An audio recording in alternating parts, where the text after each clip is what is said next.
the Electra Glide Revival icon bike from Harley Davidson. Let's quickly get into this for a 2-minute video. Catch you inside. RevelatorAlf. Hello, welcome to RevelatorAlf. So yeah, I'm still in the truck. Unfortunately, still the foot injury, but I'm aiming to be back on the bike again tomorrow as a Harley Davidson rider. I was intrigued to find out today, or the last few days, I should say, about the icon range that Harley Davidson are going to come out with now, and they've just released their first one, which is the Electra Glide Revival, based on a 1969 bike. Look, it's basically off the touring chassis. It's got pretty much what the other Tourers have got, so nothing new really there underneath. But it's a little bit like these sunglasses, you know. It's they're old, it's an old design, it's a bit battered and bruised there, but actually, do you know what, change the stems and it will be okay. And it's very similar to this, really. You know, Harley Davidson, just like a lot of other manufacturers, which I kind of agree with, they're working off a platform, you know, off the touring chassis. So they've kind of limited the amount of model variants that you've got, but you've got a lot more latitude within each individual model.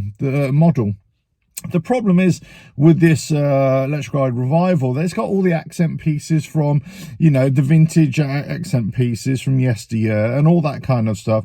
And it looks great and it looks nice, but there's only 1,500 going to be produced of these icon bikes with each model range. So that's going to be all over the whole globe. It's actually being priced here in the UK right to the top level, in lines with the Road Glide Limited as well. So it just comes below the Ultra Limited, and then obviously the CVOs, which is another step up. So it's quite a hefty price for a bike. For me, it kind of, well, it doesn't really offer anything new in terms of technology. Yes, it's got nice accent pieces, but at the same time, the paint scheme from afar, it kind of looks as if it needs to go back in the paint booth, because you got too much white.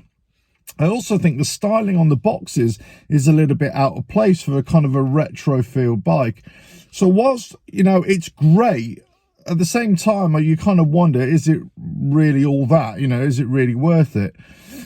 Especially at that price point. Now, who's this going to appeal to? Well, I don't know. I mean, it's an interesting one. I think it's going to certainly appeal to people with deep pockets. I think those are going to be looking for something a little bit different, of course. Something with a nod to yesteryear.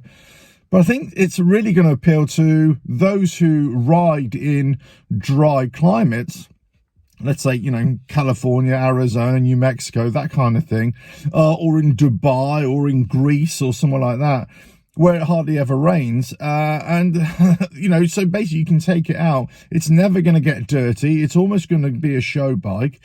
And for me, that's not the kind of bikes that I like. So it will definitely appeal and it will sell, but these are not massive money makers. I think the interesting thing for me was this: when they launched all the new models back in January, February, from Harley Davidson, you know, the CEO did actually say that they were going to come out with other products throughout the year. And it kind of makes you wonder, why didn't they mention this at the time? Because it isn't exactly earth-shattering.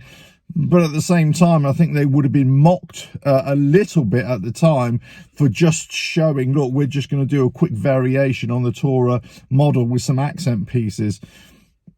Are they taking a liberty? I don't think so. I think they're just doing a kind of a fancy limited edition variant of a particular model range. The interesting thing here in the UK, whilst I think in the United States, in Canada, or around the world, they're offering it with RDRS, I don't think they're offering it with RDRS here in the UK. Certainly it's not on the website. Also, the other interesting thing is that for this particular bike, they do actually mention or give the specs for the front and rear suspension. However, on every other touring bike that they do, they don't offer the specs at all. So it was really hard to compare and contrast what the other bikes have as stock suspension as opposed to this Revival as well. So it'd be interesting to see how many people take this up. Obviously it's only a limited number, so that's going to create a demand. There's definitely going to be a market for it. it's just not for me. It's just not my kind of bike. It's a bit too pretty. It's a bit too only in dry weather to ride that. And also for me, it just looks unfinished. It looks as if, you know, there is too much white. The white should have been accent pieces, not big, you know, big panels sprayed in white. And also I think the bags are just a little bit out. Interesting on the wheels, I think the spoke wheels, I'm not sure if they've just taken them off a Heritage and put them on there. I think they're a different size, but you know, it looks nice, it looks great, but as I say, it's not earth-shattering, and maybe that's why they didn't mention it at the launch as well. Maybe they wanted to make this something special, which it isn't. But you're going to pray, or you're going to pay a hefty price for this limited edition bike, which I think is what I would call it anyway. Right, that's it. I'm going to get back home and try and nurse my injury a little bit more. More videos to come, so like, share, subscribe, check out the website. Lots of stuff going on there right now, and I'll catch you again on another video. This is way longer than 2 minutes. I'll promise to get shorter. Ta-da.